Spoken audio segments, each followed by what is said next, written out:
so that they can also actively utilize those opportunities. To name few, ISTE has started a journal which is very reputed, and it is being published quarterly, and it is being circulated all over the world.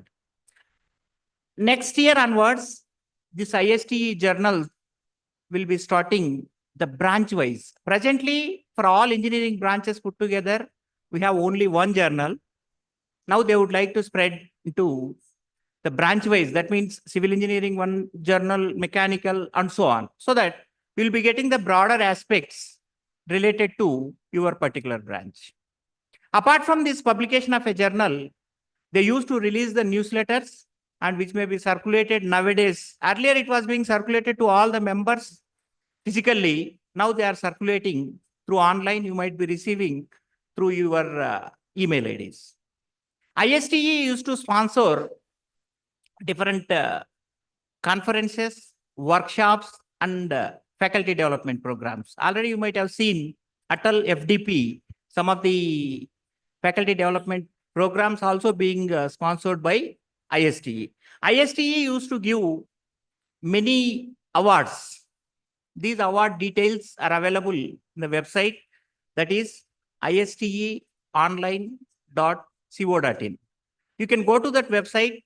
You can see whenever the announcements are there, you can actively participate and apply for the national, state, faculty level, and student awards. Like that, ISTE having different branches, and they are expanding this to internationally also. Though it is an Indian Society for Technical Education, they would like to expand this ISTE to internationally. They have started different branches in Qatar, Dubai, Kuwait, and so on. So this is briefly about ISTE. And when it is coming to the conference, when I have seen the word renewable energy, I got little interest to discuss some of the important points to all of you.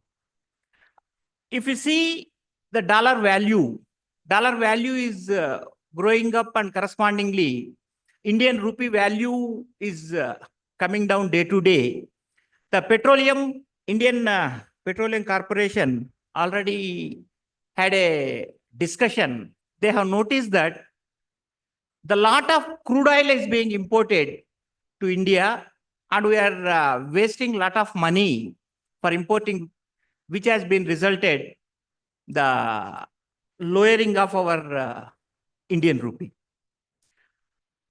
Recently, the government has decided to generate the renewable energy sources and also the fuel in India, so as to reduce our crude oil import, so that our economics and financial growth may be improved in India. For that, in the last year, I think last year, August, Indian government has given an opportunity to establish the CBG plants. Like CNG, the petroleum products, almost conventional resources are being exhausted nowadays. And they try to work out for CNG. The availability of the CNG is also minimal now. They thought of developing alternate technology, that is CBG, compressed biogas. That may be the next buzzword for next 4 or 5 years with respect to the renewable energy. So for the establishment of the CBG plants, what are the energy resources for the CBG? Majorly cow dung, groundnut shells, sugarcane bagasse, then Napier grass, super Napier grass, and all these are abundantly available in India.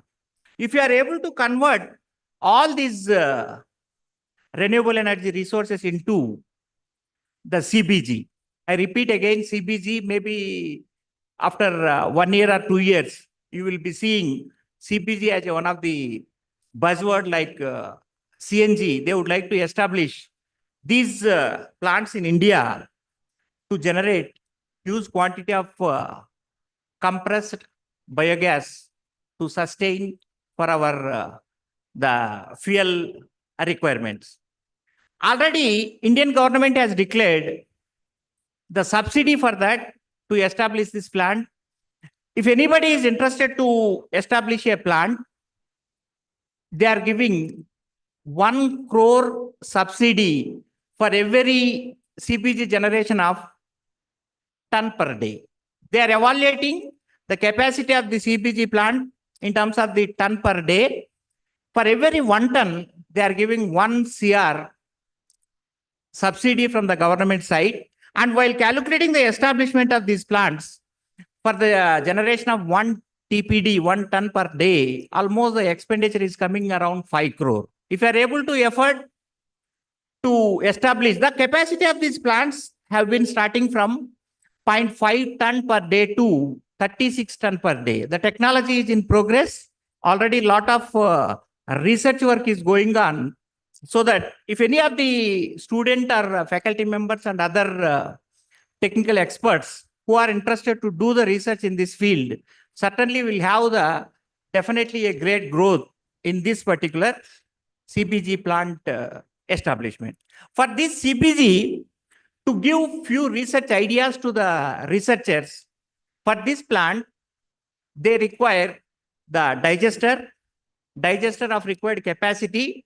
The digester design, we need to create a great turbulence in the digester.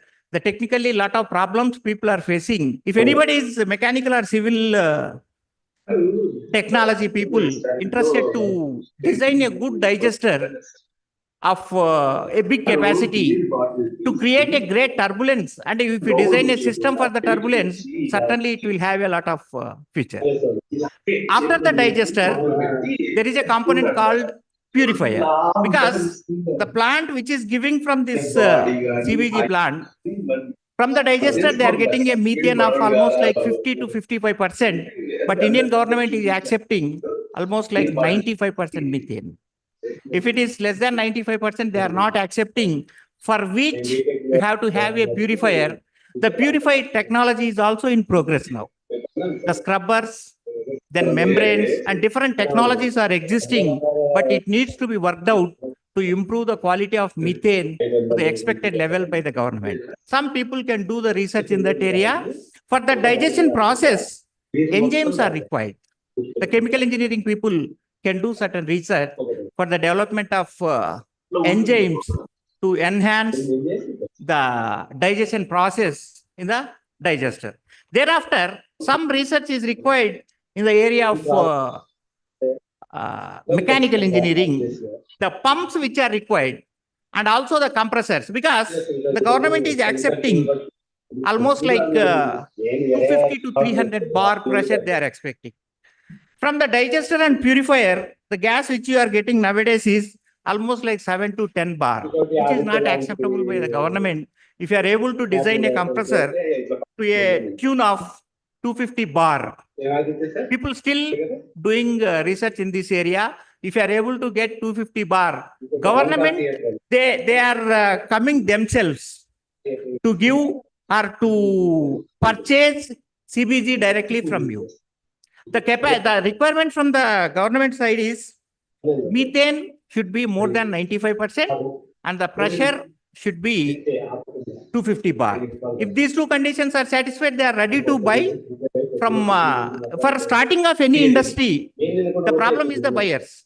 But here, particularly for the CBG plants in future, government himself, the IOCL and HPCL, they are ready to take this gas. If any of the students or faculty members is interested to do the research, definitely will have the future for next 3-4 years. This information I wanted to share with all of you on this particular conference. I hope certainly this conference will be very much useful to all the participants. The participants who have come from different corners of India as well as abroad certainly can benefit from this conference. On this particular occasion, I take this opportunity to congratulate the CVR Engineering College for conducting a wonderful event. I wish them all the best. Thank you one and all for giving me this opportunity. Thank you very much, sir, for your insights into ISTE funding opportunities and research opportunities. Thank you very much. Now I invite our Dean Research, Professor Lal Kishore, sir, to address the gathering.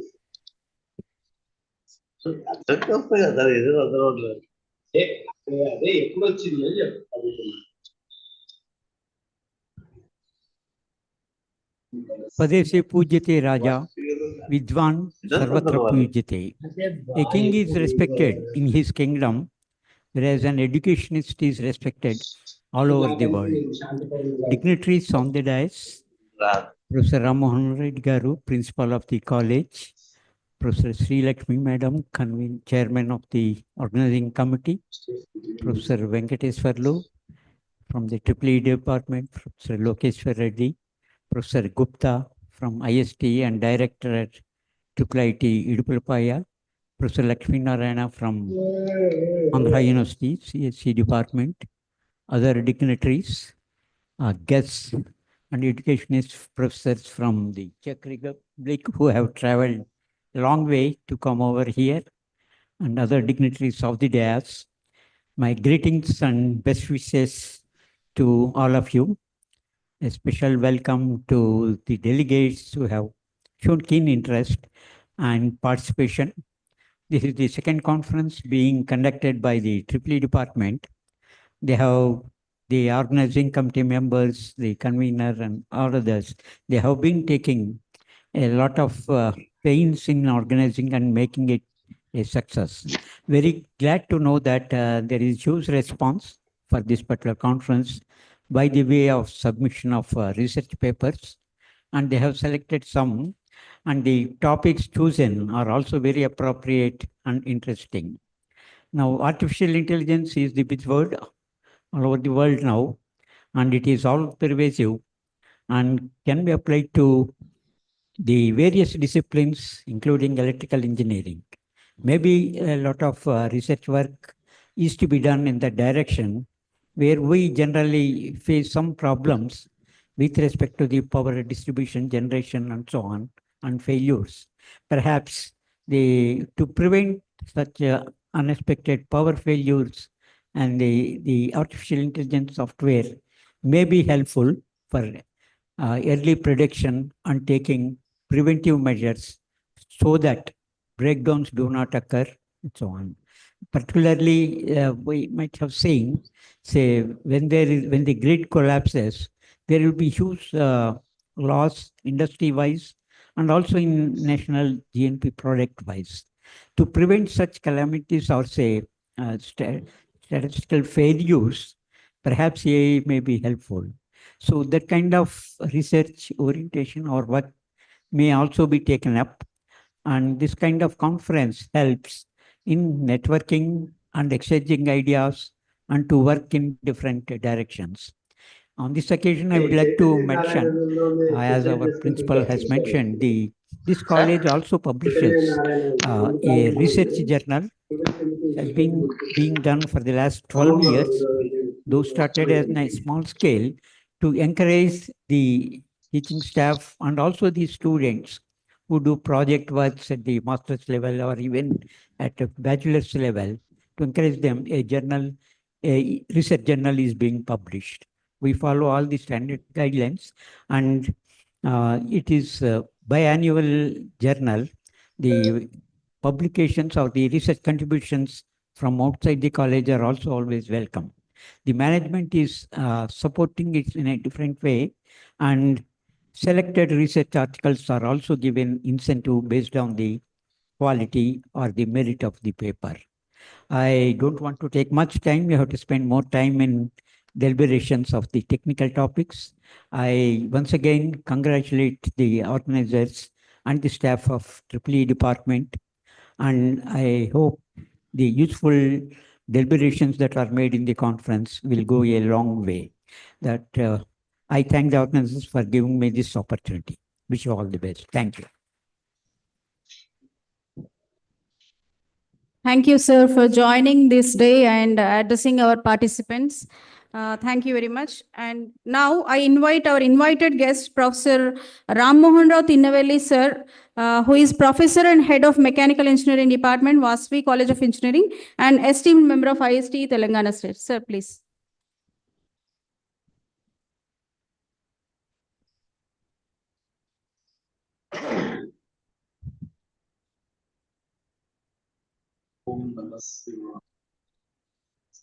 Good morning, one and all.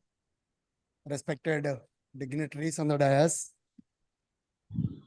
our beloved Principal Ram Mohan Reddy Garu, today's chief guest Mohan Rao R&D BHL, and my colleague at ISTE and my good advisor AVSS Kumaraswamy Gupta Garu, the director IIIT Idipulpaya, Lakshminarayan Garu, Andhra University Professor CSC,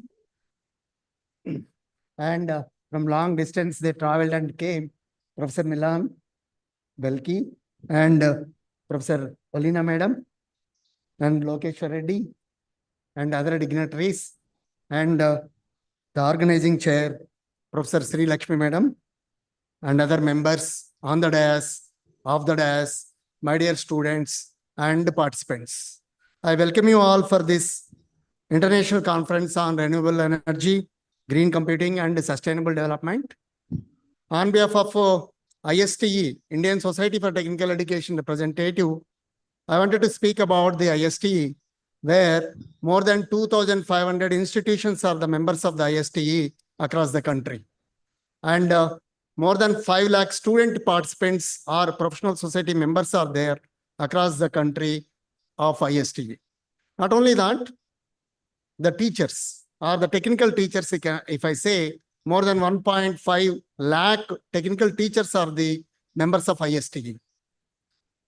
The headquarters of the ISTE is at New Delhi, and we are regularly conducting faculty development programs through AICTE.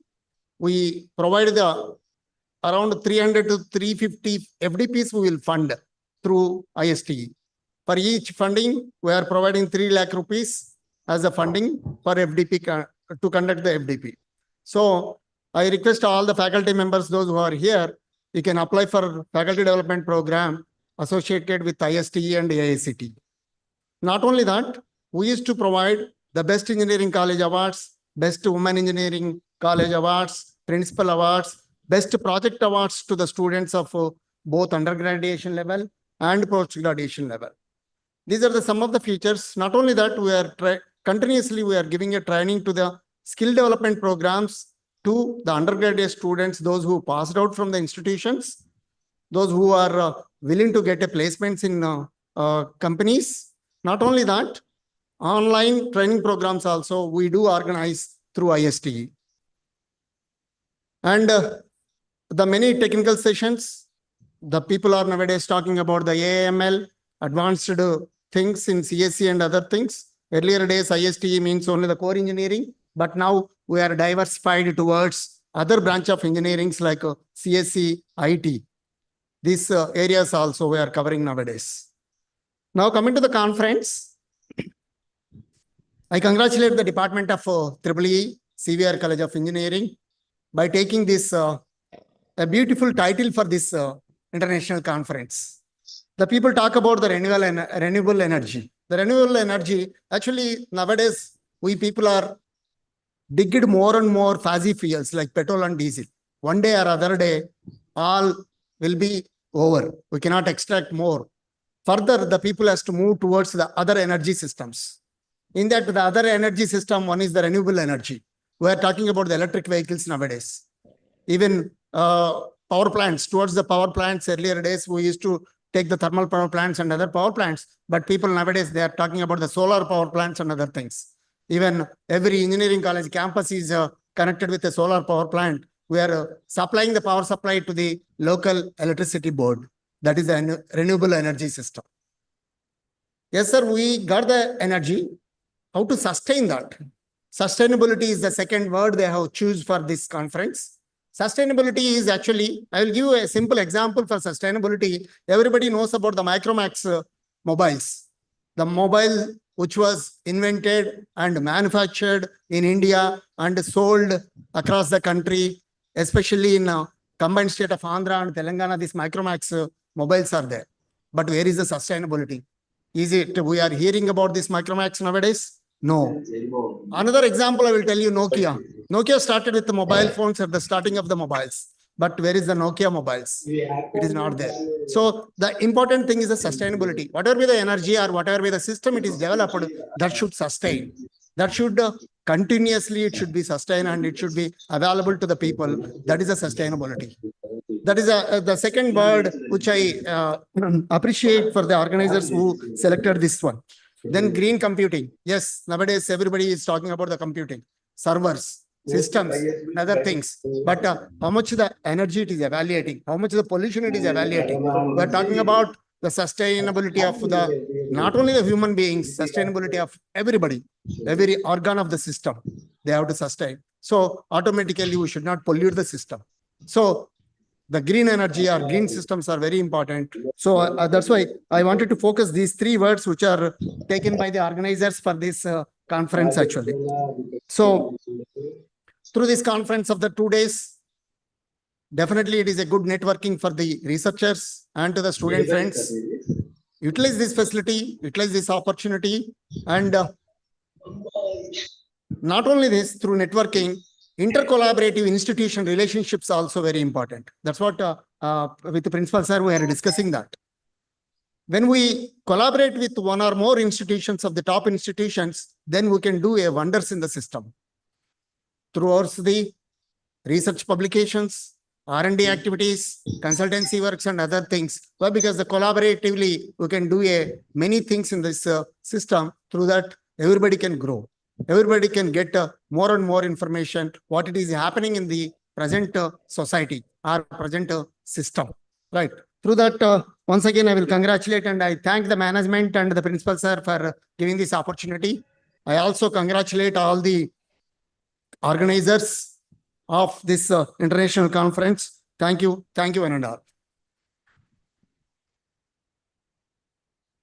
Thank you very much, sir.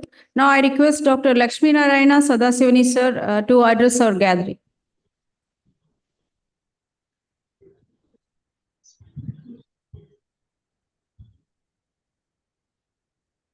Thank you, Madam. Respected Principal Garu, Dr. Ramohan Reddy Garu, Vice Principal Siva Reddy Garu, today's Chief Guest Mohan Rao Garu, and AVSS Kumaraswamy Garu, Director, and Ramohan Rao Garu from Vasavi College, and Dr. Sri Lakshmi, Lokeshwar Reddy Garu, and other dignitaries on the dais and off the dais. It is really great honor to me to come and speak here. Couple of things I want to take 2-3 minutes because we have really running short of time. Let me tell you who are the stakeholders for the conference and why should they really do that. Fortunately, this college is conducting a conference on the theme with renewable energy, green computing and sustainable development, touching more than 8 SDGs of UNDP and many other areas what they are really looking at. And the authors certainly will have a networking environment, no doubt on that. And the college will get a kind of a thing, I think our principals are also will agree, that they get a lot of marks in perception. Maybe many of the institutes are really not getting many marks in that to get NIRF ranking. Through conferences, one can get more perception in that. Maybe I don't know what rank the college got in perception. IIT Chennai got 100 out of 100. They stood number 1. If you remove the perception as a rank counting, the rank falls less than 30. That was one of the reasons that we need to do that. And also we need to see that in the new education policy, this college is doing. And I wish the college will conduct many such programs in this. And I also suggest to Professor Lal Kishore Garu, who he raised about CVR General, that General is known to very less number of people, but we need to really populate the General in the international way, keeping editors, editorial board outside India. so that we need to get a pride and even we can go for scoopers, or we can get a essay index to the general. It is too long time. It was not reached to that goals. I will really see that part. And I think that I request to the management will certainly look into that matter and see the CVR general comes in a scoopers so that we get a better ranking in that. This college has a lot of others, NERF, NAC, NBA, more than 430, and the ratio I have counted less than 120, 1:20. It is time that college should go for the university status. That is, in fact, that is needed immediately. Maybe I wish our management and with the recommendation of the principal, sir, will really go for a university. Maybe in 2026 or 27, when they conduct, I feel we'll come to the CVR University, not for CVR College of Engineering. Thank you for the opportunity given to me to speak before you. I thank you once again for the organizers. Thank you. Thank you for your key input, sir. I think our CVR generally has already initiated the process of Scopus indexing. They are in the process. Sir can brief about you. Thank you. Next, I'd like to invite now our international guest, Milan Balic, Professor and Head of Environmental Science and Technologies, Czech Republic, University of West Bohemia.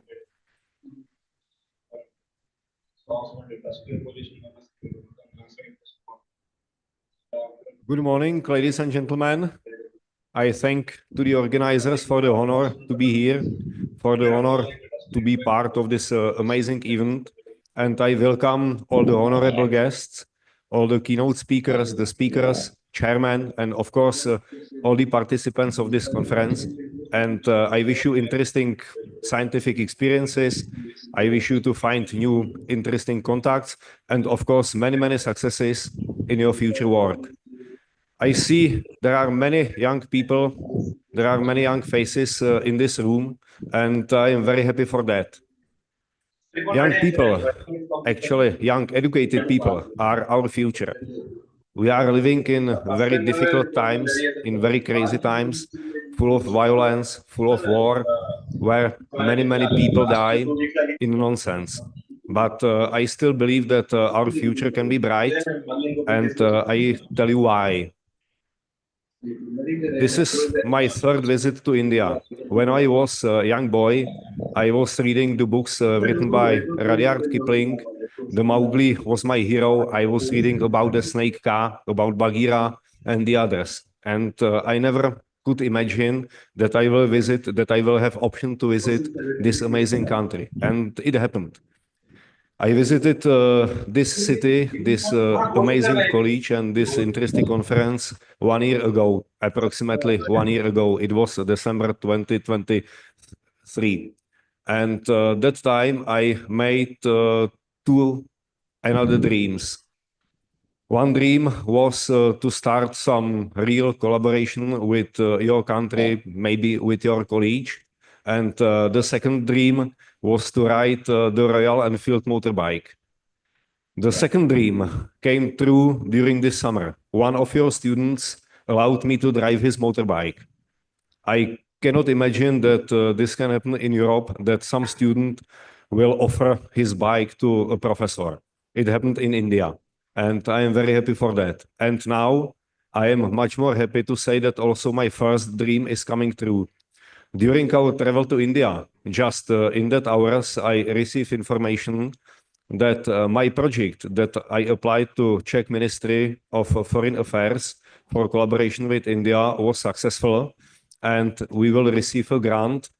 And I can announce that we have small project that can support some of your students and of course maybe some of your academicians. I am very happy for that.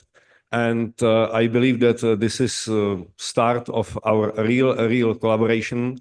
And I believe that this also will somehow influence our brighter future. Thank you again for this opportunity. Again, I wish you good luck and amazing experiences. Good luck for the conference and good luck to organizers in future work. Thank you and enjoy this event.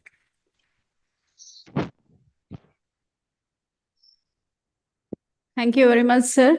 Now I request Professor Olina Rubneko to address the gathering. Hello, everyone. Hello, dear colleagues and dear students. First of all, I want to say many thanks, organizers.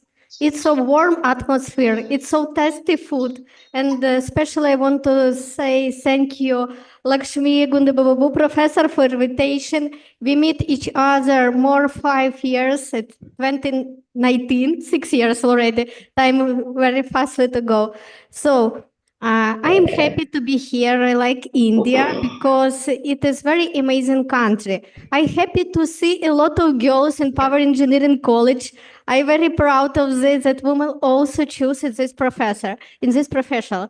I want to thank you, my mentor, Milan Belek, that pushed me come here because you know I'm a little bit afraid in first time, but it is amazing. It's really proud to be here. And I wish you good conference, new collaboration connection, excellent presentation, your paper, good paper, but also I think it is not so important how networking. I wish you met here good friends, good colleagues, and it's going to be start good collaboration and warm relationship. Thank you for invitation and wish you good conference. Thank you for your good wishes, ma'am. Now I request Mr. Golapudi Fani Anand, Senior Technical Lead at the Intel Corporation from USA.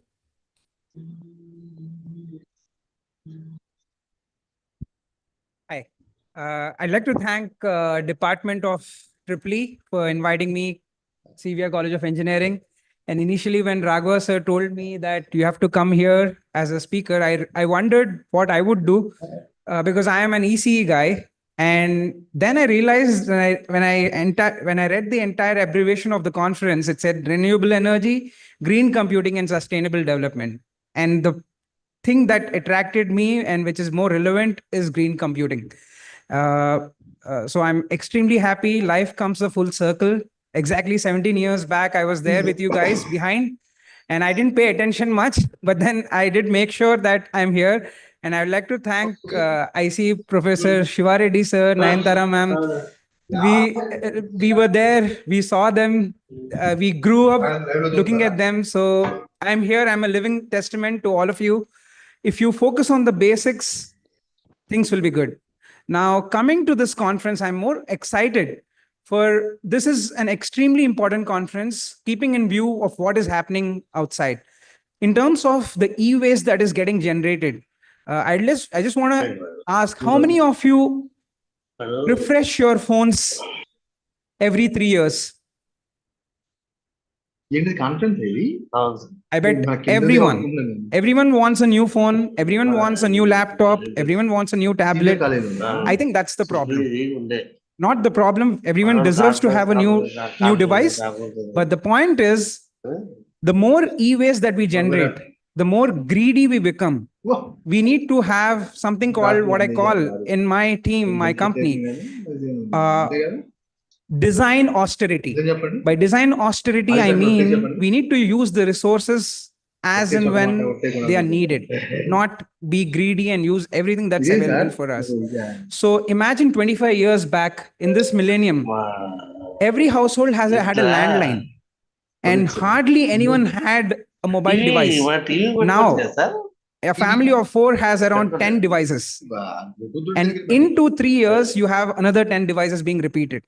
So that's the crux of the problem. I think we need to solve the point. We need to brainstorm as to what we need to do in terms of design aware, sustainable design, which is more efficient, which is more long lasting, which I would say, which me as a technical lead at Intel, we are focusing on more performance per watt than more performance. Like we are making sure that the CPUs and the GPUs that we are designing last for 4, 5, or 6 years and not, cut their lifespan in like 3 years. So I feel we need to focus on the right things. We need to focus on the right basics, have the mindset to design in such a way that things are not easily easily thrown away, and we reuse as much as possible. So yeah, I'm looking forward to this conference, and I'm excited to be part of this. I would like to thank the management. I would like to thank the organizers for inviting me. It's a privilege to be back to CVR always. I love being here, and I'm a very, very proud alumni. Thank you. Thank you, Fani Anand. Now I request our college dignitaries to felicitate our guests. First, Professor Kumaraswamy Gupta, sir.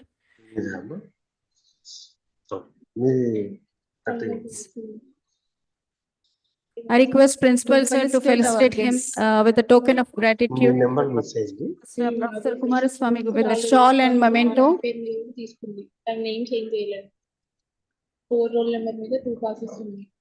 I request Principal, other dignitaries to also please come forward to join in the felicitation. Shawl and memento. The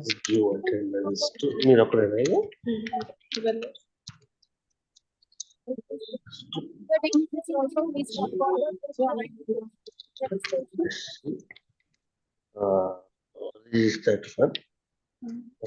Next felicitation to Professor Ram Mohan Rao Tinavelli, sir. Program today. A big round of applause from the audience. Thank you, sir, for joining today morning for the inaugural ceremony. And felicitation to Professor Milan Bellick. A big round of applause from the audience. Thank you, sir, for joining today morning for the inaugural ceremony. And felicitation to Professor Milan Bellick.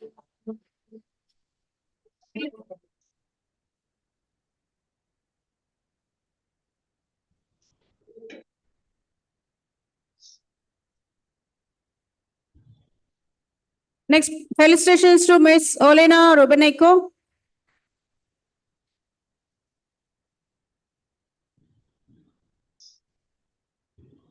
Thank you, ma'am, for joining for the second conference. Last time also they have joined us, and we are happy to be associated with you as a token of gratitude. Thank you. Conference. Last time also. Next, Professor Lakshmi Narayana Sadasivani, sir.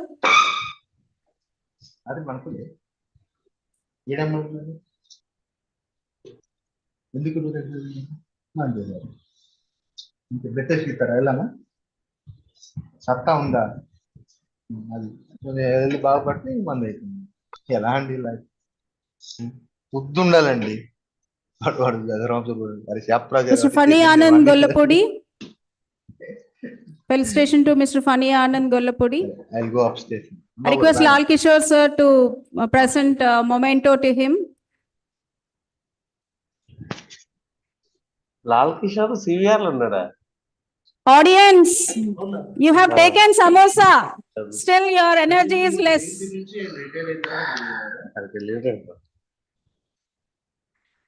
Thank you all the dignitaries and invited guests for making this inaugural ceremony auspicious. And now the important part of this conference are our prestigious sponsors. We have our gold sponsors, Lenovo Computers. Anyone is present here from Lenovo? Okay, Karshak Printers, Karshak Print Solutions, DVPL. Yeah, please welcome, sir. Task అంటే ఏంటి sir?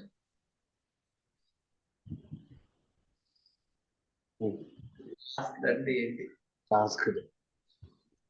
Task complete చేసింది. DVPL connecting the globe. We are not just your internet provider, we are your business partner. Okay. It's D Atom Wilcom Private Limited. They are our silver sponsors. Thank you, DVPL, for sponsoring us.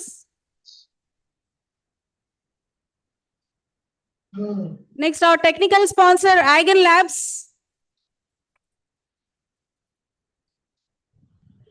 These are the people behind unveiling of the drone banner.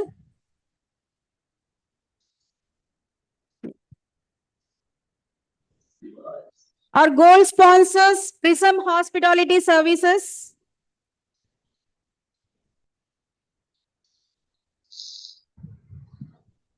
Next, our gold sponsors, Prism Hospitality Services. Anyone present from Prism?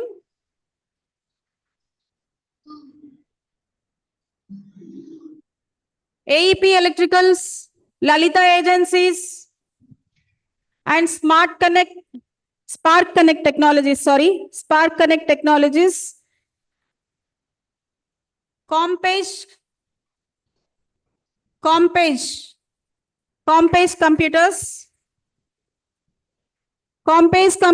Personalized Solutions, Reliability and Trust.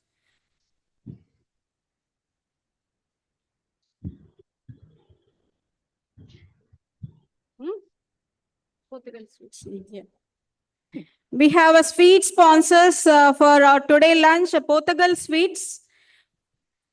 You can taste Portugal Sweets during our lunch today, and you can build up a sweet connection between Portugal Sweets. There are bronze sponsors.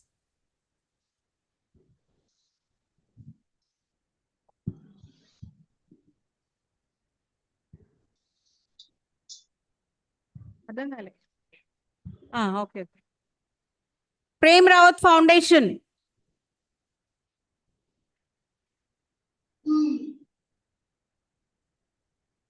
The Prem Rawat Foundation, Food, Water and Peace for All.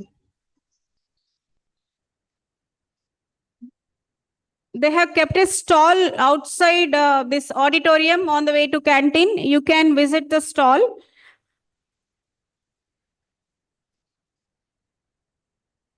Argya Homemade Products.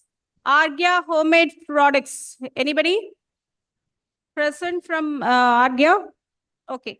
Thank you, all the sponsors.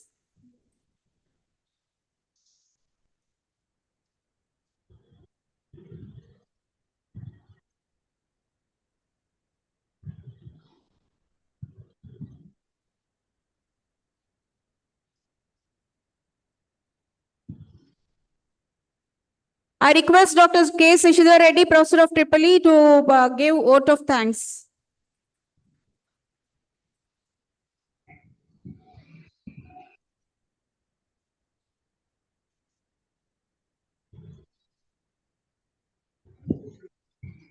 Very good morning, all the dignitaries, esteemed guests, and participants. Very good morning.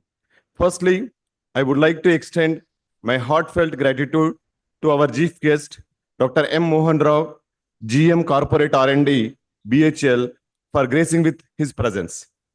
I'm deeply thankful to our international guests, Professor Milan Bilic and Professor Elena Rubanenko from Czech Republic, for joining us and contributing the global perspective of this conference.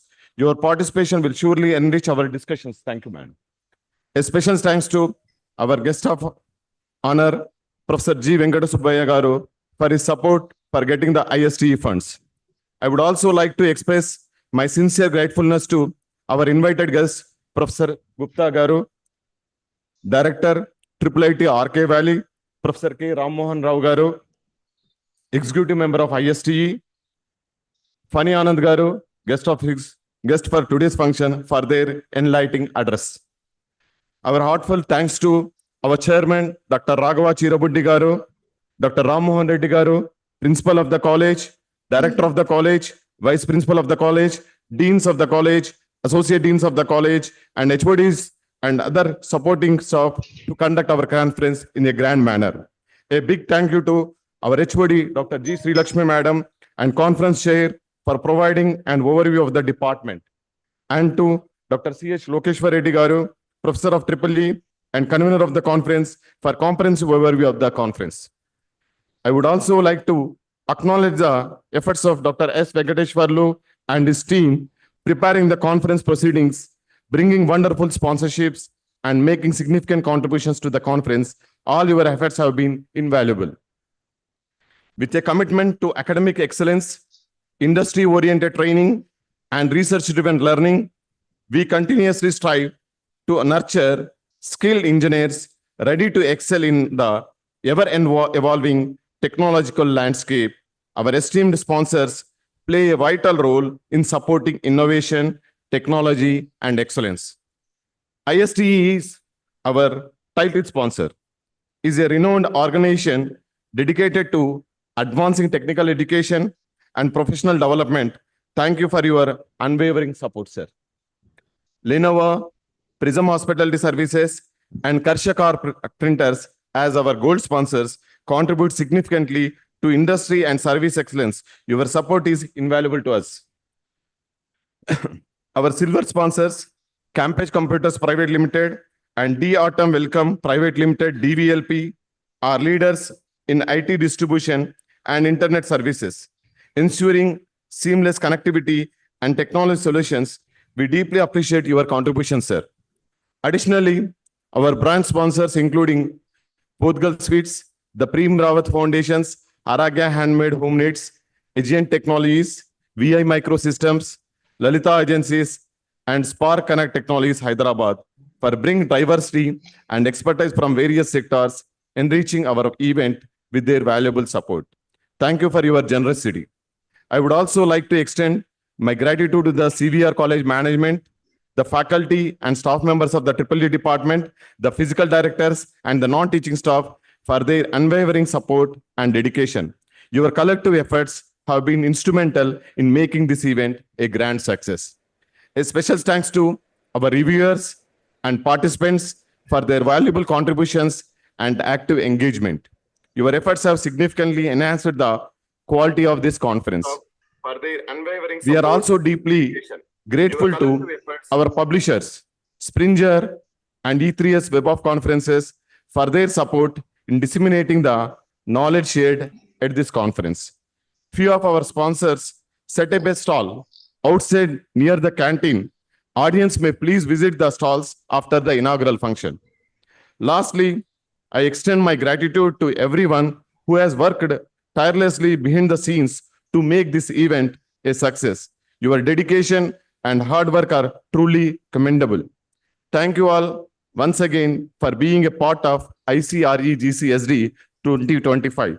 Let us continue to work together towards a sustainable and innovative future. Thank you, one and all. Thank you very much, Shashidhar Reddy, sir. Now, after national anthem, as already the tea break is done, I request the student participants, faculty participants, and faculty, various departments who are please continue. The keynote addresses will be continued here. After that, after lunch, you are requested to be directed to your respected venue, which is posted to you already in your WhatsApp groups and through mails. Now here, after the inaugural ceremony, keynote talks will be continued here. Please note that. Now I request Akshaya and Gayatri for national anthem. I request all the audience to please stand up.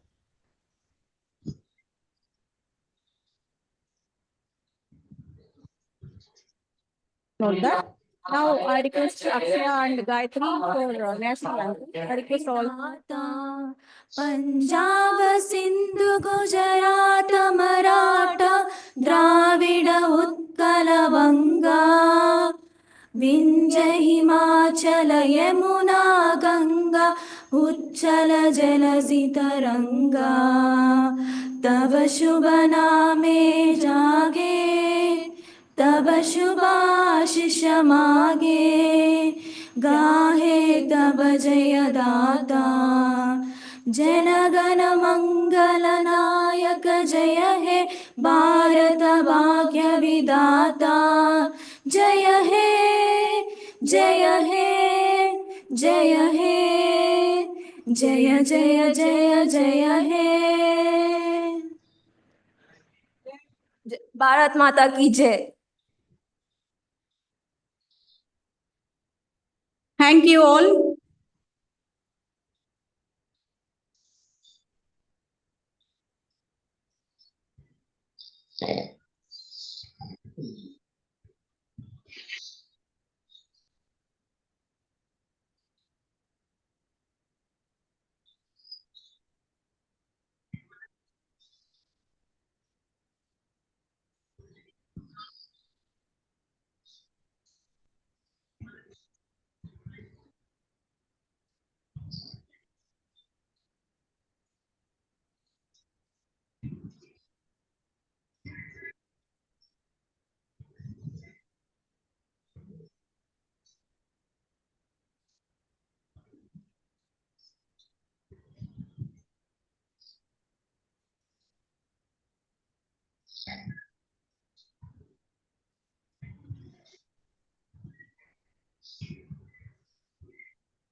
అలా ఎంత వస్తారు sir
All the audience are requested to please settle down. Now, Mr. Fani Anand sir will deliver his keynote address.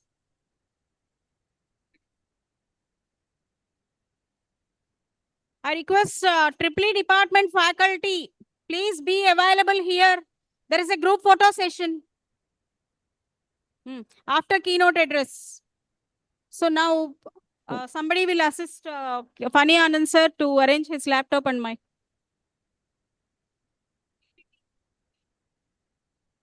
I'll just. Podium mic. That mic is better. Podium mic. Podium mic is. Yeah.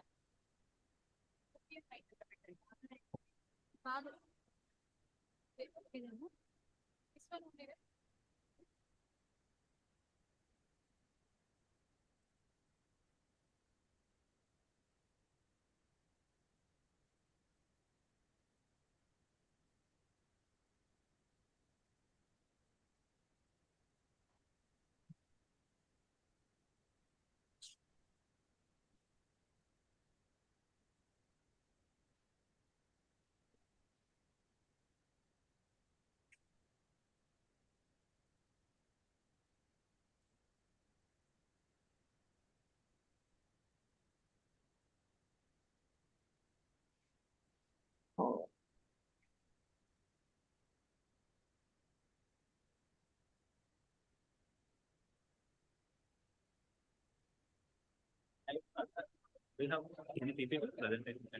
PPT. Yeah, I'll just stop.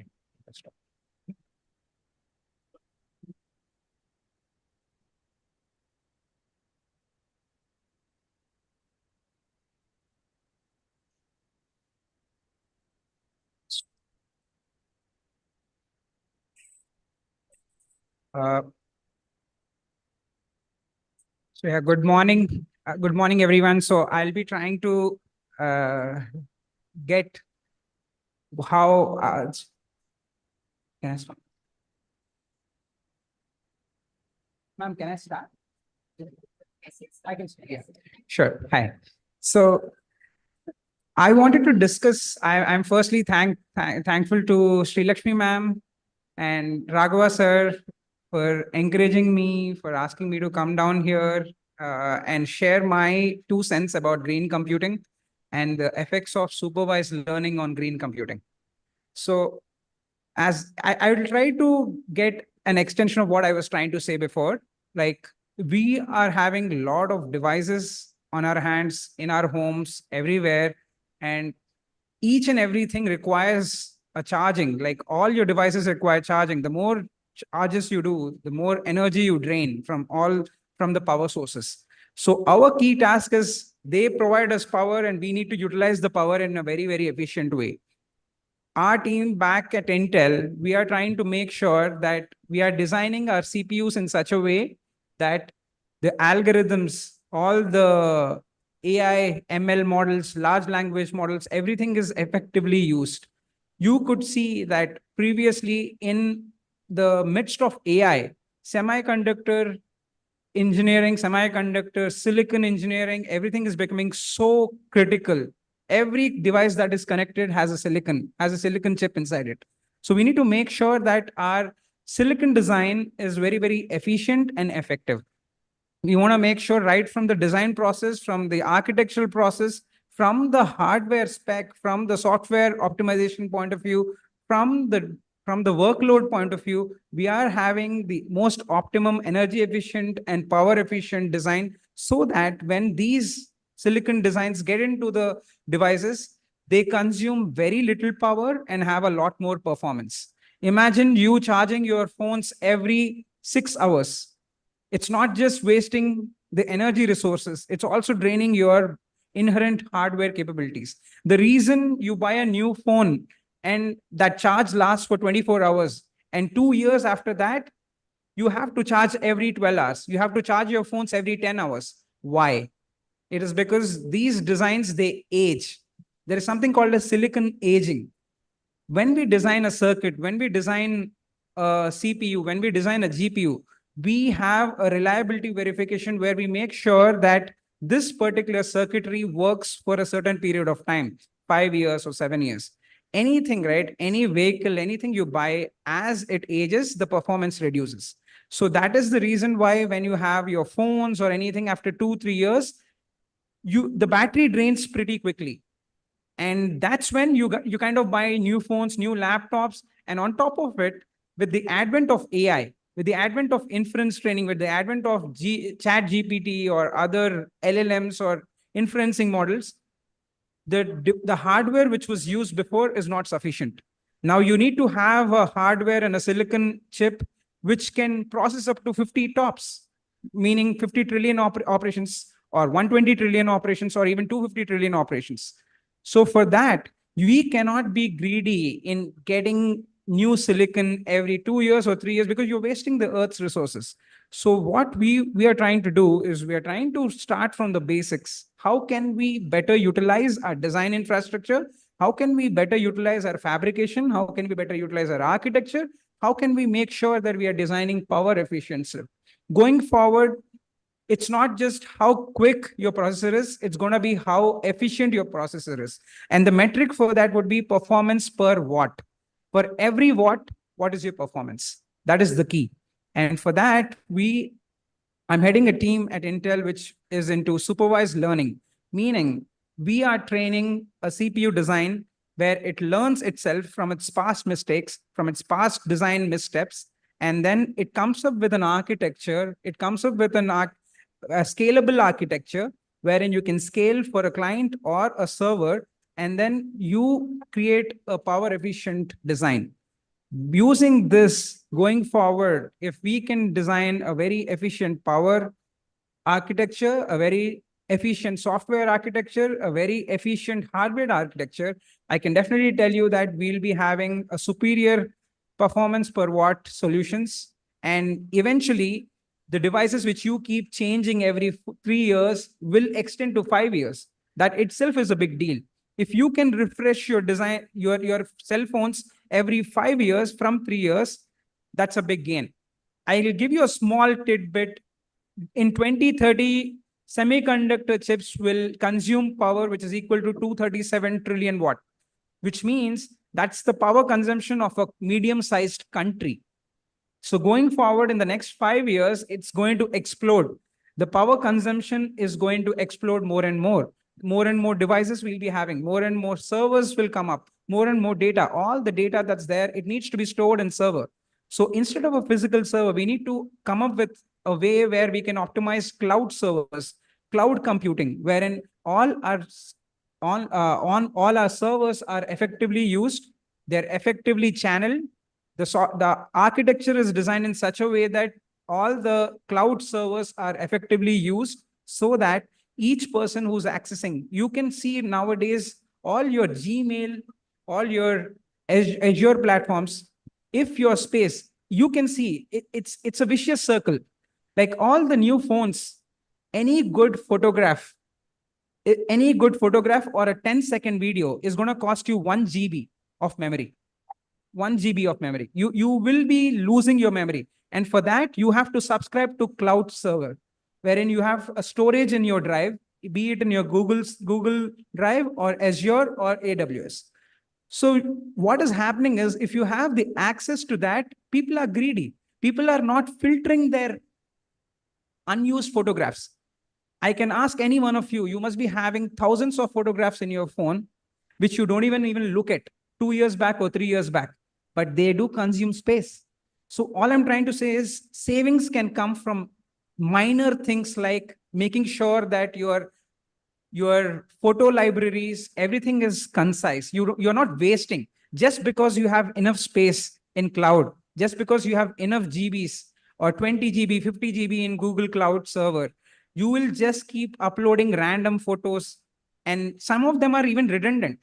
I had a statistic yesterday, which I got to know that 15% of the photographs across the world are duplicate photos, meaning a same photo which is taken, the other photo is there and it's just staying there. That is consuming server space. And to maintain this wastage of photos costs a lot. To maintain a server costs a company a lot. So all I would say is, being us as engineers, we need to do efficient design, meaning we need to get the basics right. We need to design effectively. We need to make sure that whatever spec we are meeting, it should not be at a cost of getting additional resources. We should not be greedy in getting more and more resources. We should not be greedy in getting more and more server space. We need to make sure as compact as what we can. It is not an ATM. It is not an ATM where you can draw unlimited amount of cash. It is very, very limited. It is very limited. And going forward, we need to have an effective way to manage our memory allocation, and also have a better architecture in designing chips, and having a mentality to make sure we are having the best possible design. Software, hardware co-optimization has to work. You cannot simply design silicon hardware without knowing your software spec. You cannot design a software spec without knowing how your hardware is going to handle your software stack. So hardware, software co-optimization is the key going forward. That is the utmost critical thing. And your architectures have to be scalable, meaning any architecture that is used in a client mobile product has to be used in a server product. So the more scalable we are, the more broaden our solutions will be. And I would request all of you to pay attention to how much of wastage we are producing in terms of your own photographs or videos, which cost a lot of server space. It is money. Any GB, any byte of data which goes into your phone costs money. So the more effective you have, I've seen the data. It was appalling. 15% of the photographs are duplicate photos, meaning redundant photos. People just click one, same photo. You have billions of photos like that. And just that is causing a lot of server space. And to maintain servers, servers require a lot of power. They need to be cooled. They need the most power stations. Most of the power is drawn from that. So the more effectively we use our data, the more effectively we preserve our data, the more effectively we design our data, the better for the future. So yeah, I thank everyone for giving me this opportunity. And yeah, I wish us a green and sustainable future. Thank you.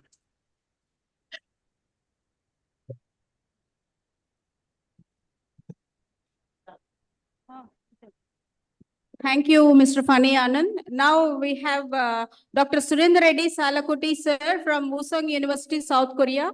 He's online to deliver his keynote address.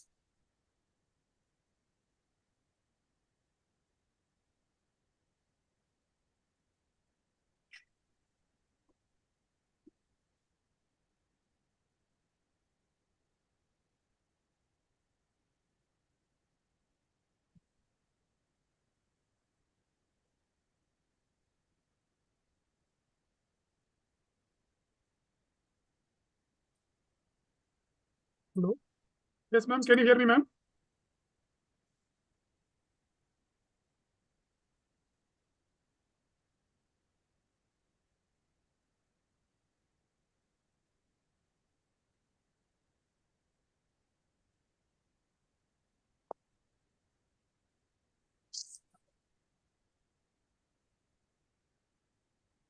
Hello. I can hear. Yes, sir. Yeah. Thank you, sir. You're welcome.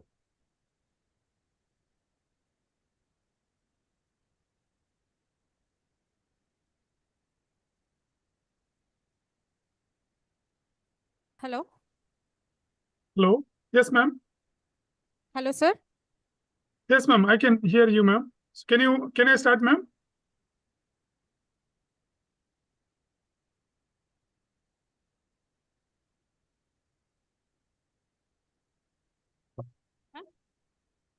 Hello.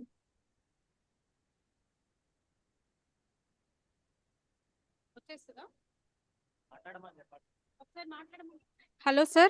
Can you please Yes, talk? ma'am. Yes, ma'am. Surinder, sir. Yes, ma'am. So I am talking. So okay. Sir.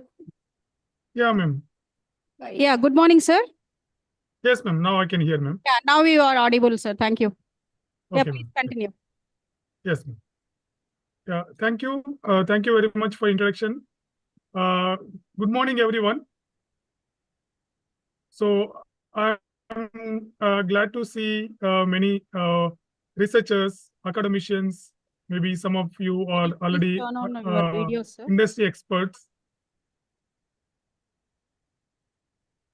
Sir, can you please turn on Yeah, your my video is on, ma'am. No, wait, my video is on, ma'am. Yeah, okay, sir. Okay. Yeah. Yeah, you please continue, sir. Thank you. Yeah, ma'am. Yeah, thank you, ma'am. So I'm happy to meet you all. Maybe this is online, but still I'm very happy to meet all of you this platform.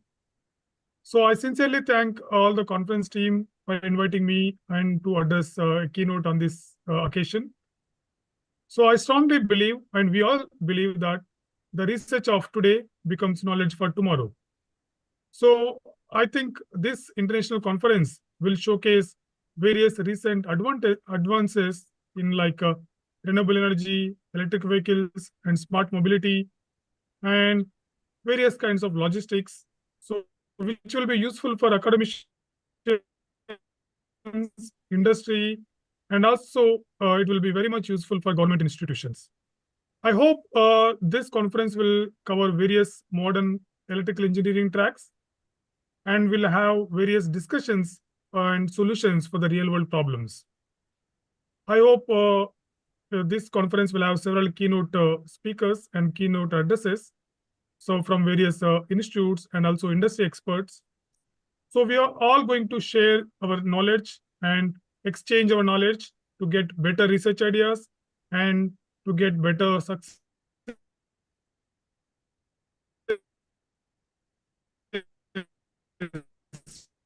in your life. So I thank all team to success in this conference. So the participants who are in this already joining. So please join. And if you have any questions, so please ask speakers and also discuss among yourself. And if you have any problems and any research questions, so that will be solved during your discussions. And let me share my screen to give a brief talk.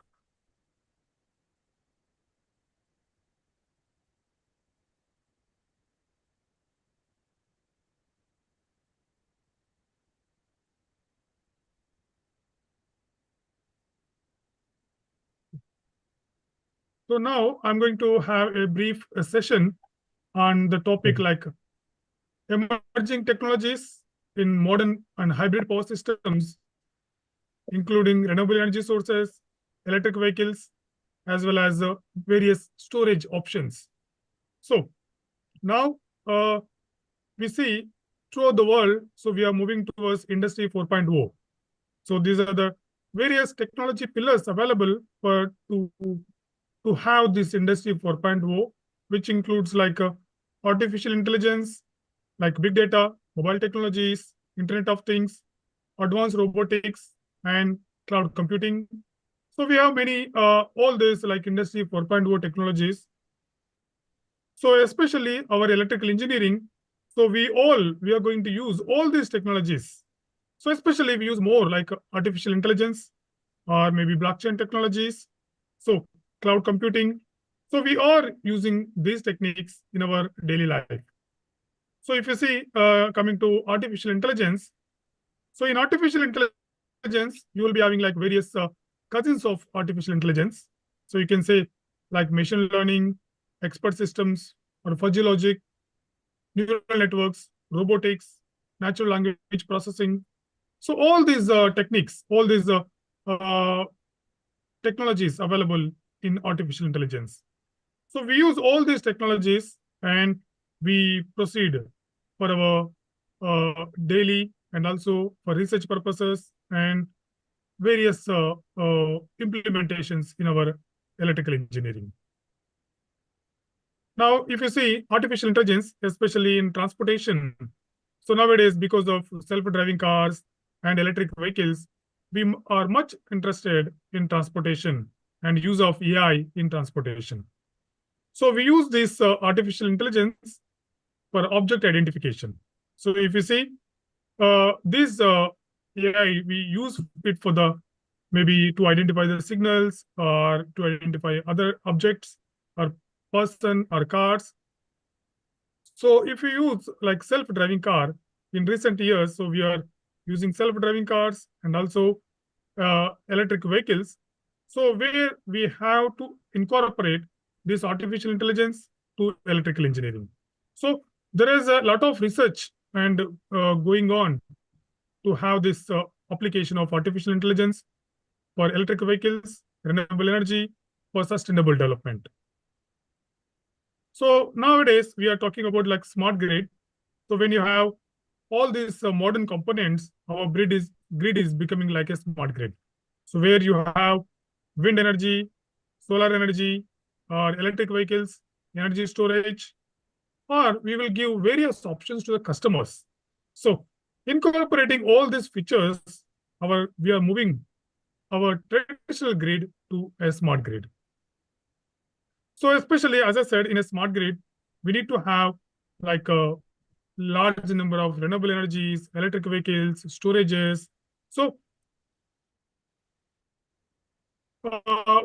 we know why we need renewable energy. Like the demand is growing equitable manner. So to overcome this issue, so we need to go and use these renewable energy sources. Now we have different types of renewable energy sources like wind, solar, or biomass, hydrothermal, like hydropower, geothermal, tidal and wave energy. So we have a lot of these renewable energy sources, but especially, so most of the power is generating from this wind energy and solar energy. So nowadays we have the modern sustainable power development, so which incorporates the various components of hybrid power system. So which includes different kinds of electric vehicle charging stations, like batteries, smart homes, smart cities, smart villages. So we have different types of these hybrid components. So when you have all these hybrid components, so we need to manage the grid so that it is going to have less risk and optimum result. So because when you incorporate all these components, so the risk in the system is going to be increased. The stability in the system is going to be decreased. So we need to handle the grid in such a way that grid must be secured and we are going to get maximum benefits from the grid. So when you have hybrid power system, so whenever you have hybrid systems, so we need to incorporate various kinds of sources, maybe like renewable energy, EV charging, and smart homes and smart buildings. So we need to have modern power system which is incorporated with distributed generators, smart meters, electric vehicles, and we need to have because nowadays, if you see, we have a lot of data collection, so which is from the sensors, SCADA, or PMUs.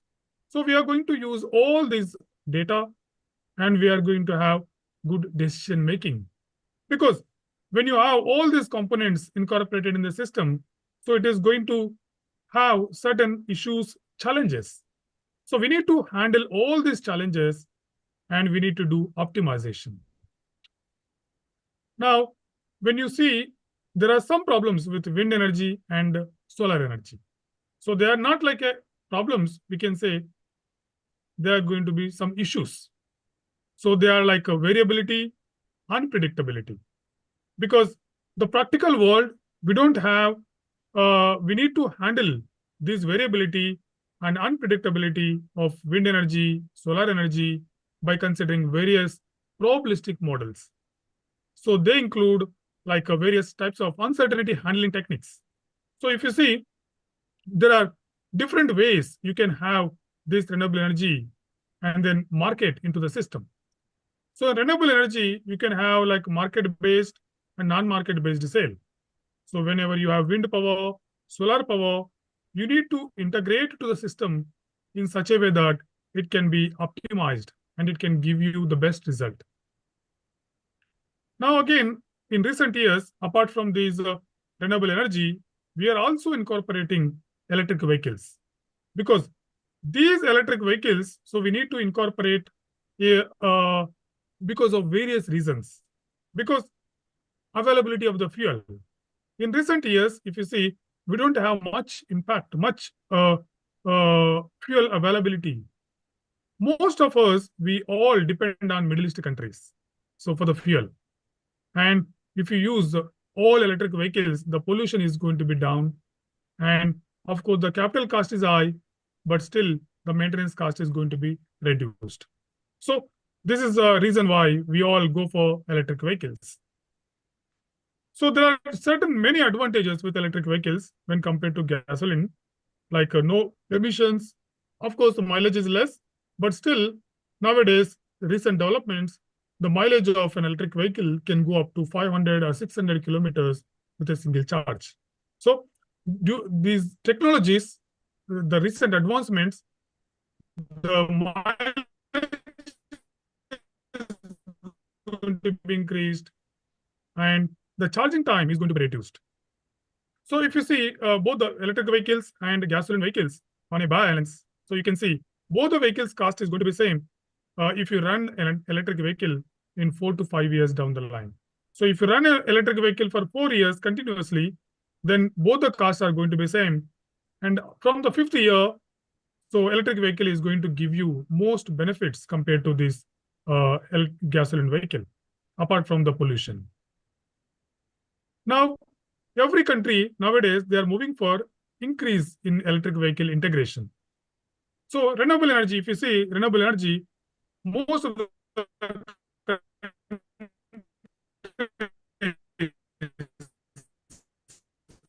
they are already reached 30%, 20%, 50% renewable energy from wind and solar and other sources. So we have a lot of power from renewable energy, but at the same time, so we also depends like we have to incorporate large share of electric vehicles into the grid. So this is EV 30 campaign. So the campaign, the objective is, so we want to meet 30% of electric vehicles by the year 2030. So this is the main aim of this campaign.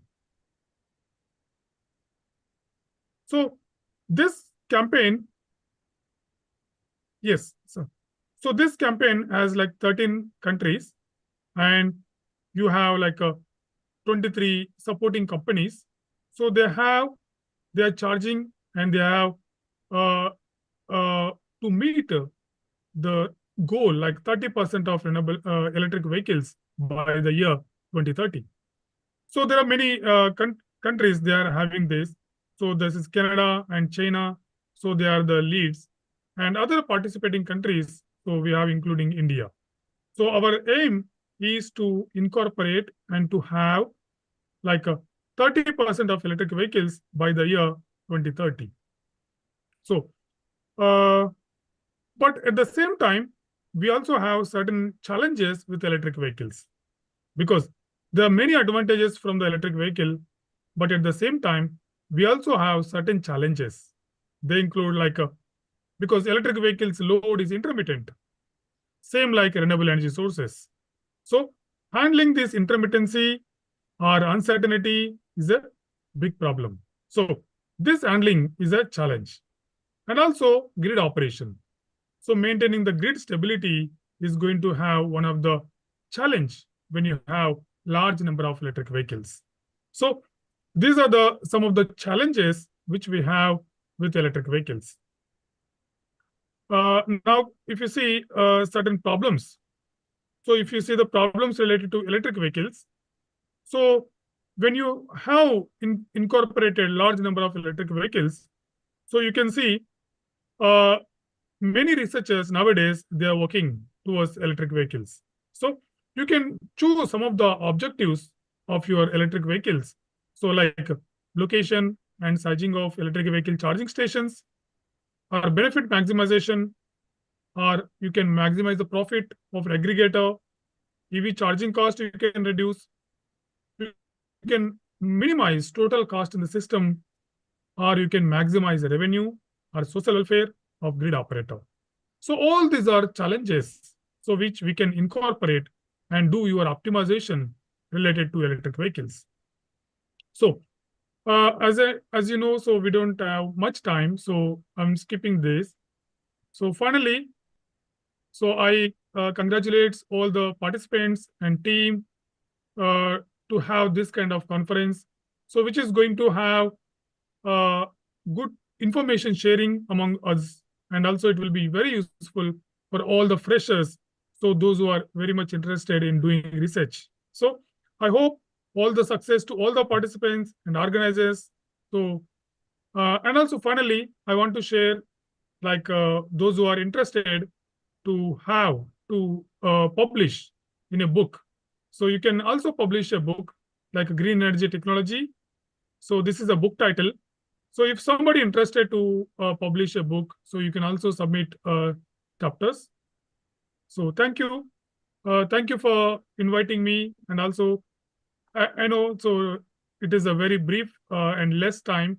So thank you very much. So for inviting me and for patience listening. Yeah, thank you, everyone.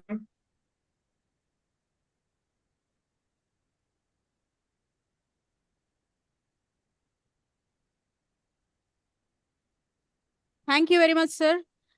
Yeah, thank you, ma'am. And thank you for accepting our invitation to deliver the keynote address and joining promptly. We are only delayed by some time, as mentioned you earlier. Sorry for the inconvenience and thank you very much. And is there any questions Yeah, from thank the you, ma'am. Thank you. audience? Okay, sir. Yeah, okay, ma'am. Thank you, ma'am. Thank Thank you. Sir, can you play your first slide? Just we want to take a screenshot.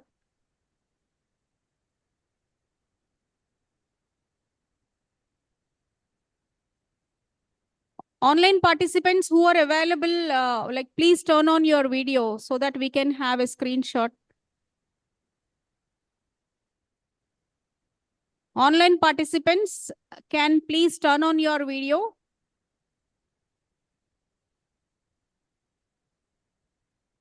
Yeah, thank you very much. Thank you all. Yes, it's done. Thank you, Surendra sir, once again. Thank you, ma'am. Thank you. And now we have Professor Valina Rubineko to deliver her keynote address. Yes, I hope. And how to play presentation and how I can turn the slides. Okay.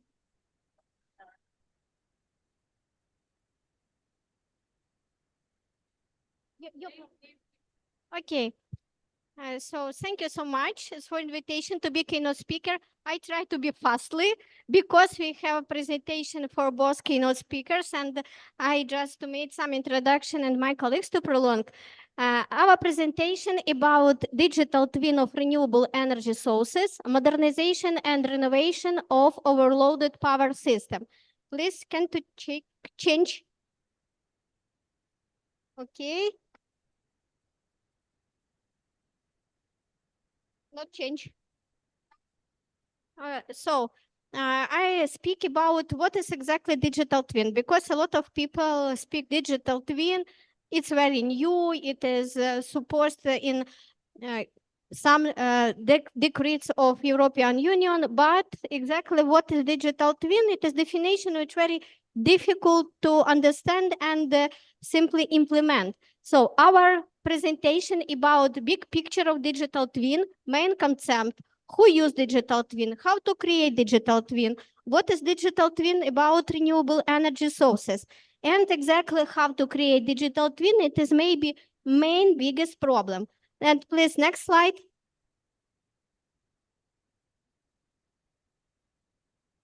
And next. Okay, so here you can see digital twin concept. It's very interesting because digital twin can to be presented like three directions. First, physical object, digital object, it is digital model without any connection. If you speak about physical object and about digital model, and we have just one connection, it is means that it is digital shadow. And if you speak about really digital twin, you need to have two connections. So when physical object connect with digital object, and after this, you can to make some changing and to implement this changing from digital object to some physical object. If you check all sites, famous enterprises who work with digital twin, exactly, we can to find maybe few leaders. In this case, it will be Siemens company who produce product Elvis. Next one is can to be apparel tea company or a top company. But please next slide. I give you in some important information from which digital twin consists. So digital twin consists of monitor performance, and it is why I'm the digital twin. Experiment with diverse scenarios, forecast failures, and discover prospects of system operation. I keep this your presentation in organizers, and it's a lot of site where you can find information about what exactly digital twin. How you say in NCO, it is company who manage all European power grids, also to give what is implementation digital twin. If you speak about digital twin, some little project, it is okay. But if you speak about digital twin big model, it's very comprehensive, it's very difficult task. And here you can do five-dimensional digital twin model for energy sector application. Here you can find main elements. So it is some connection. Also, it's need to find some service, data models, virtual entity, physical entity. And what is a very problem is digital twin, it is security. Because I can to give you just one example in Ukraine. When start war, you know, I think about this. We also have a lot of cyber attack for power systems. So some transmission lines break out, shut down, and it is important because when we digitalization object, we also need to take to account this. Next, please. So in this case, we can also to give like flow chart implementation digital twin for operation. So we can here see three stages: digital model, digital shadow, and digital twin. And all time you should to connect with real system. If you want to read more information, we also have publication in MDPI about digital twin of renewable energy sources. Also in here, I want to present a few scenarios how it's possible to use digital twin. For example, already digital twin used for calculation cost for hydrogen. I know it is very popular also right now in India. Next one, please. And also Wind Gemini. It is a project like startup project about control wind turbine, and it is names wind turbine digital twin. This project allows you to control technical conditions in front of generator, which use on digital twin just for determine technical condition. Next one. And here you can see more, maybe more is understandable and close for you. It is PV energy conversion unit. It is digital twin for control inverters and who work in some power system. Here you can see in digital twin project in Europe already exists.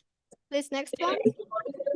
Here you can find Repower EU. It is project with financial support creating digital twin power grid. It's very new project, and it's have 5 TCO transmission system operators, 5 distributed system operation, and 5 marketplace.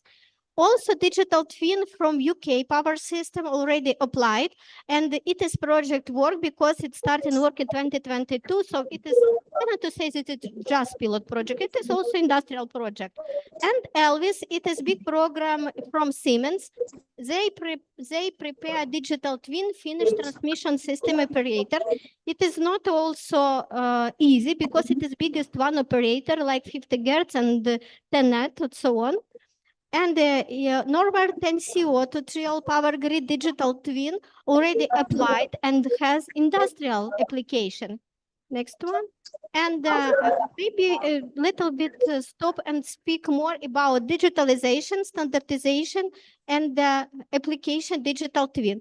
So here you can see how connect with digital grid.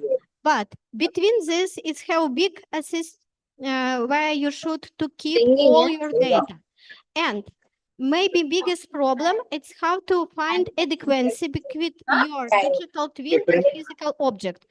In this case, we should to take to account also how we can to physically to create this and how we can to check that your digital twin really equal your physical object. Also, General Electric has solution in digital twin, but it's a little bit different because they really apply, for example, for some transformers or some one project, not so much like Siemens, and not so big project, but it is solution works already. Electrical digital twin, it's Siemens apply already. In this site, you can find successful story, but in this case, it is digital twin, for example, one particular transformers, not all grid. From one case, it is more easy, but it is very time consuming and cost not effective that you create digital twin for every particular object. How it look like in Siemens concept? You have a lot of objects, one operate who control everything. For example, we speak about smart grid with your colleagues. So it is like promotion smart grid.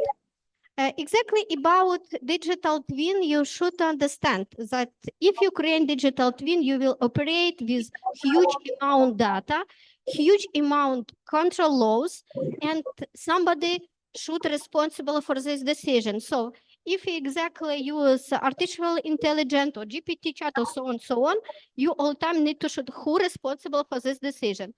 Also, Siemens have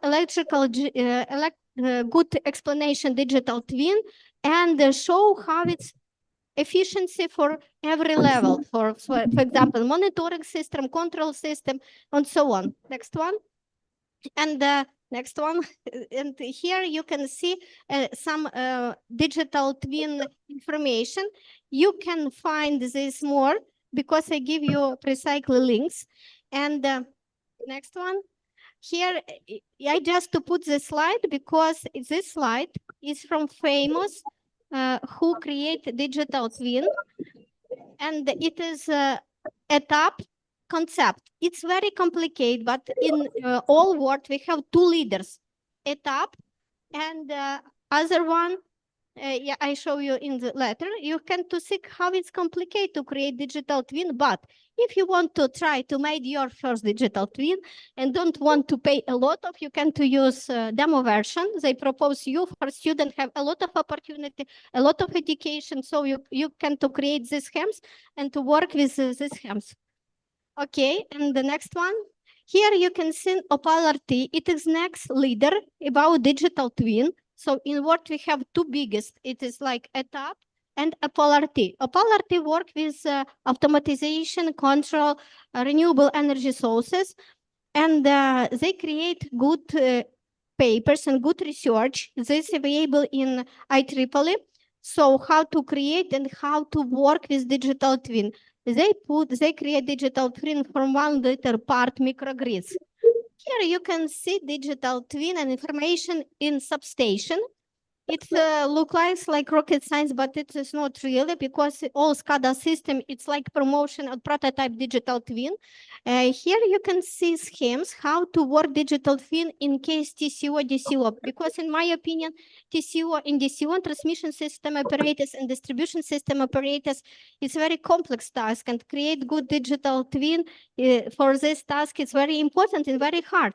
So here you can see this big opportunity digital twin. So for my case, it is performance optimization, predictive maintenance, fault detection and diagnosis, and energy field for recosting. But when you create your first digital twin, you already has some architecture in your mind, and you really choose what you want and what better for you.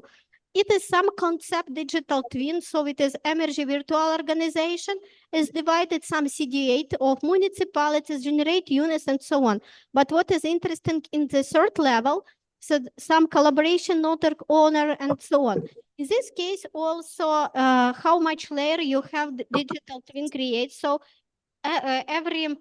when you did one more level, it's all time. You should think that your complexity in task more hard, and to decide and operate it, you need to have more powerful laptop.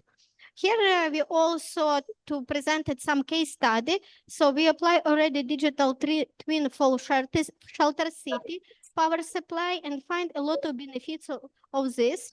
We integrated digital twin for renewable energy sources. It may be main proposes our presentation to show how we can to implement digital twin. What is the main features of function power grids in modern condition? Because I know also in digital twin can to help you balance system. When you have a lot of renewable energy sources, in this case, if you have, for example, photovoltaic on wind turbine, it is made your system more in balance. So you need to find all time way how you can to keep the system in level, voltage, frequency, and so on, so on. So keep power quality indexes. And when you added a lot of renewable sources, which don't have prediction in power generator, it is give you some quite big imbalance, and you need to find how to balance this. Also, if you want to keep this balance reliability, digital twin can to help us predict power generation and predict what can to happen with your grid, fault, also on. In this case, you can see, and you should to use some optimality criterion that your digital twin use some mathematical function, and this mathematical function work with optimality criteria. In this case, you need to operate with big amount data, and where you can find data for free, just in NASA to propose this opportunity for you. So if you're a student, you want to make some project, you can apply it for data for every point of world and receive data, for example, 2 years old horizon, or also in some prediction. A good opportunity for renewable sources and so on. In this slide, presented analysis for our country, for Ukraine, what factor more influence for generation if you speak about, for example, digital twin and some renewables. And here you can find the Rank's coefficient. We use some coloration coefficient to find optimal state meteorological data, which influence for power generator renewables energy sources. And if you want to classification for a cost, example, it's have application digital twin. In here, you can see prediction of renewable energy sources generation. We divide in 4 level. Ultra short term, it means 1 hour. Short term for a costing in 2 hours, 45 minutes. Medium term for a costing, it is today for tomorrow. And long term for a costing, it means 1 year. Here you can see some solar power self-consumption. In other application how we can use digital twin. It is we can to design photovoltaic system and predict what schemes is better for you. How look like prediction if you speak about MATLAB? If you have already a lot of data, you can to use MATLAB and ANFIS model, but in this case, you should to be sure that you really has good data and create digital model of your power station. And what the problem never happened with India, it is you can to predict how much you want, but if you have snowy weather, your prediction not work. I just to show you that it is not generate under snake. And I want right now to give words in my colleagues, because he can to explain more how you practically can to create digital twin, and also give you information about PV software, because it's possible to use for free, but it's really give very amazing results. So Milan Bielik, ask you to join to me and prolong this presentation. I hope you are not to sleep after my presentation and right now have a lot of energy to prolong.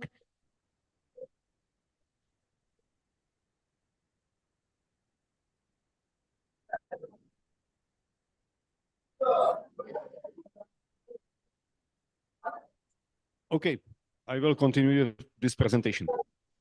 Okay, so good morning again.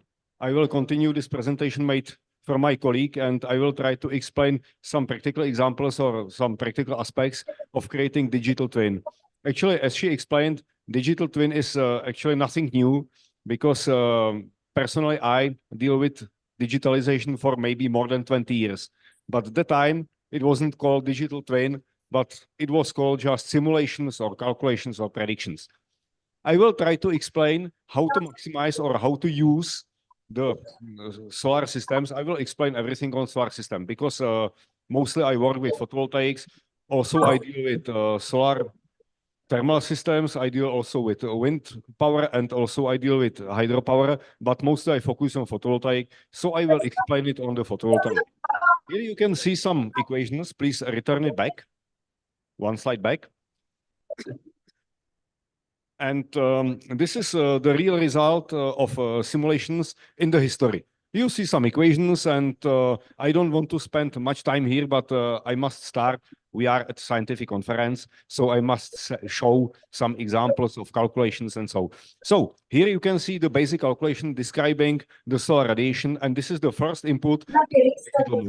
If we go back, if we go further, we can somehow try to use this equation to maximize the energy of this system. And my first question is why? Why to maximize the energy gains? Of course, the money, it is the result, it is the answer. We want to maximize our economical benefits, and from this reason, we must maximize our energy gains. How to do it? At first, it looks very simple, because now I forget everything, just the power production. And if I focus just on power production, my task is very simple. I must find perfect angle, so it means perfect azimuth and perfect inclination of the system. So for now, I have just one equation with two variables, one angle and second angle.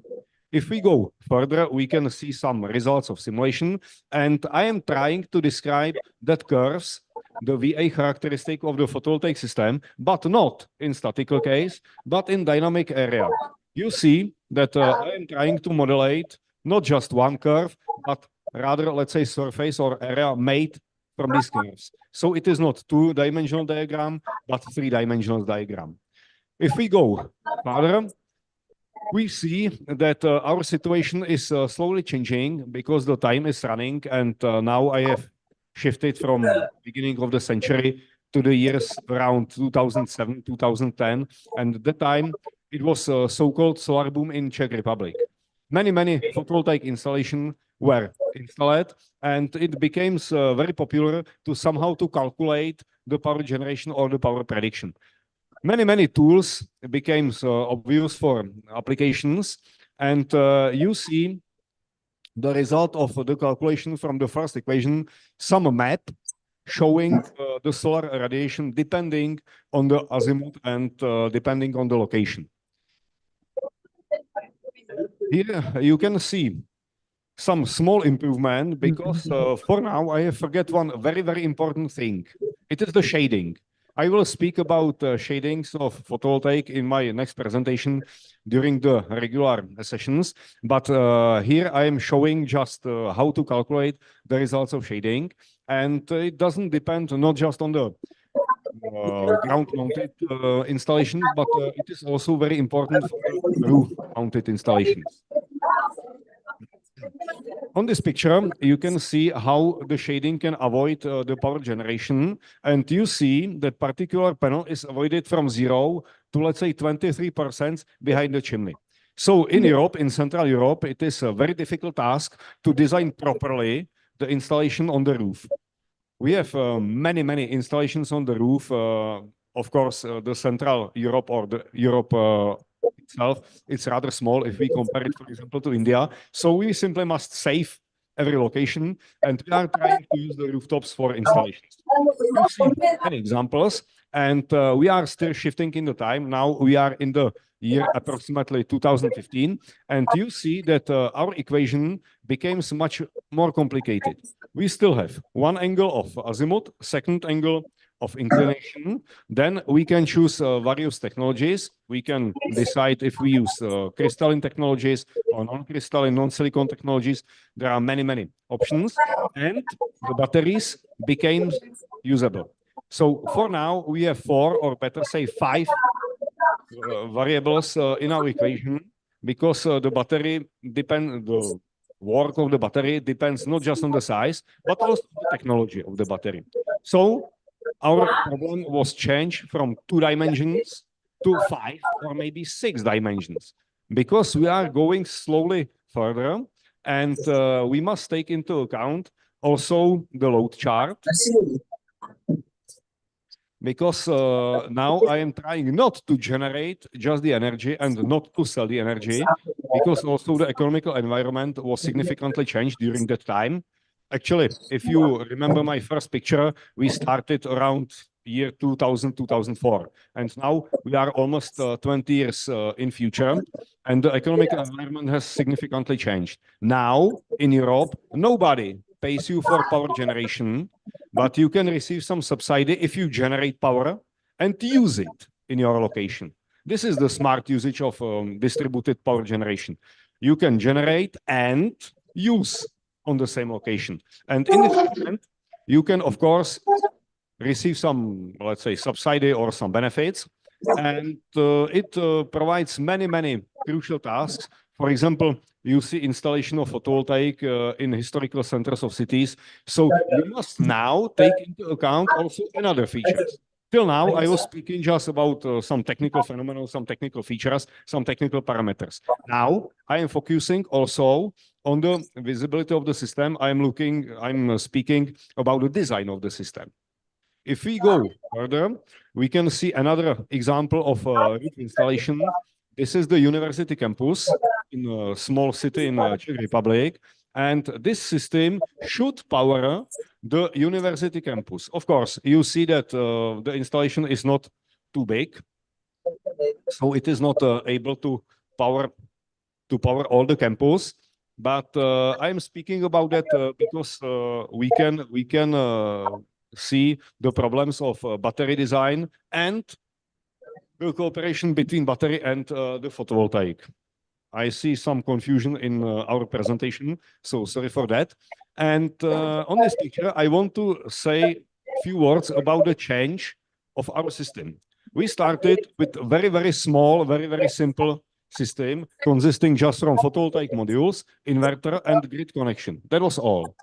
During the time, it changed slowly to the same system, but connected not just to grid, but also to own consumption. And now, finally, we are using photovoltaic modules with inverters connected to grid, powering some load, and with some capability of accumulation. So our equation for now has 6 variables. And if you think about that, the variable of load chart, it is the vector. So we have one equation accommodating 5 scalar values and 1 vector value. And optimization of this calculation is a very, very difficult task. And it is not important how good I calculate, how smart I am. I simply cannot accommodate all the other features because this equation still describes just the technical features. And as you saw on previous pictures, I must also take into account the design and the other features like security. And also my colleague spoke about the cyber security. This is also a very significant task for the generation of digital twin, because on the digital twin, the model, I rather speak about model, not digital twin. It is just new name, new speech name. So our model can simply predict some occasions and some situations, and I can be prepared for that if it happens. But if you think about all these situations, what can happen, I must take into account regular weather. Of course, the weather in Czech or in Central Europe is very different from India. You have quite moderate climate during all the year. It depends just on the rainy season. But in Czechia, we have snowy season. And it is a serious problem for photovoltaic because the snow makes hard shading for the photovoltaic. So you can imagine that all modules are simply covered with white snow and they don't produce any energy. So my question is it good descriptive just to use some chart describing the weather? Of course not, because I must respect the installation of modules. I must expect what the snow can affect, how to affect, when and how. Okay, if we go further, we see the results, and actually it is my task to calculate again the same voltameter characteristics. This picture shows the most simple problem because the VA characteristics depends just on the intensity, on the solar radiation, and you see that it is very simple because the higher radiation, the higher power generation. It is clear and it is simple. The more complex problem is that we must also include the influence of temperature, and you see that the temperature affects either voltage or current, but in opposite way. So the higher the temperature, the higher current, but the lower voltage. So in this moment, our calculation becomes much more complicated. And still, I have forget one very, very important thing. It is the degradation. You can see this curve. And on the beginning, you can see standard degradation of photovoltaic modules. Let's say 0.5% per every year. Here, after 10 years, happened something because you see that the power generation of the efficiency decreased significantly. And I can explain that it was some malfunction of the module, maybe some bypass diode was broken and not replaced. So the system significantly decreased its efficiency again a few years, and another problem happened. And degradation is continuing with its standard speed, 0.5% per year. So it is very, very complex and very difficult to predict all these occasions, all these problems.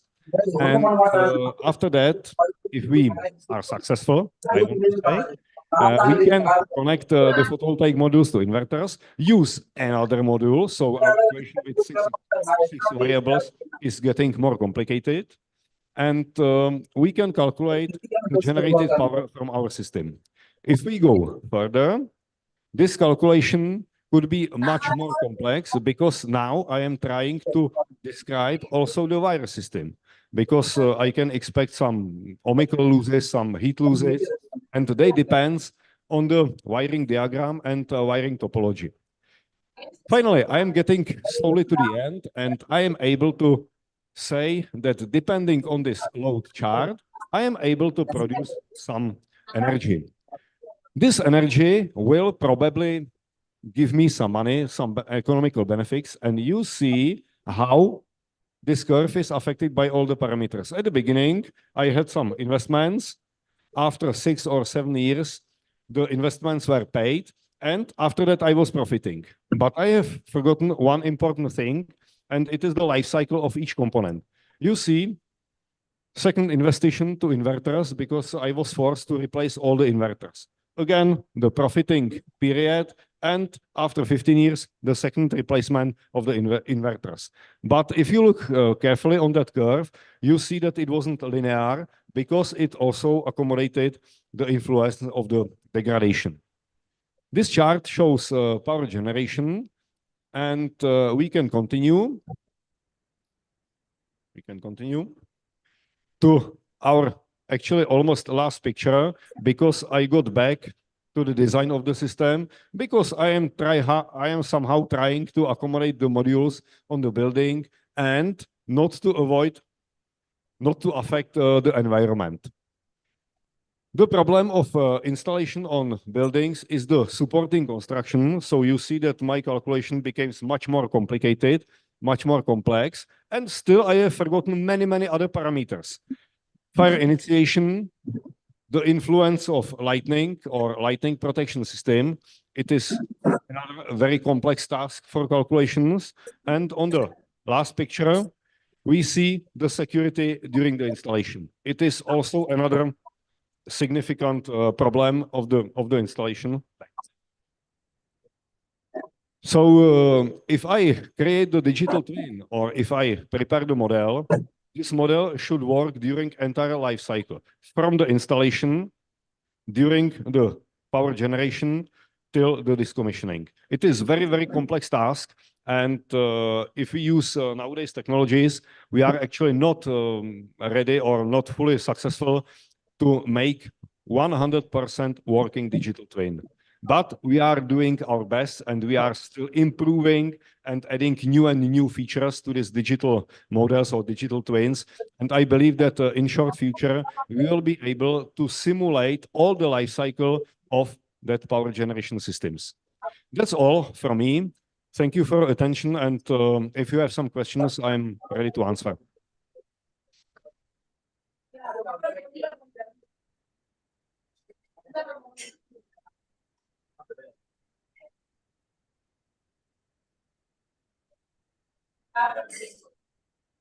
Okay, thank you again and enjoy the rest of the conference.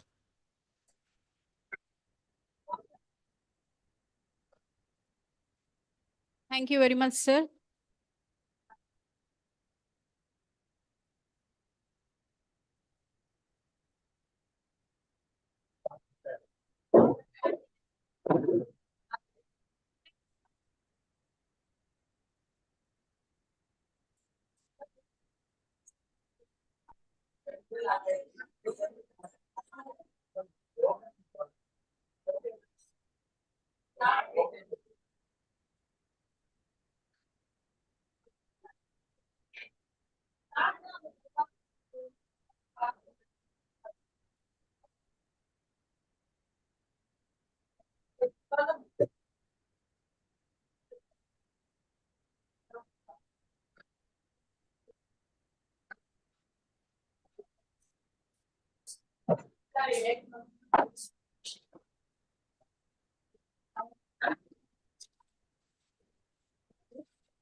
Participants can move on to the auditorium.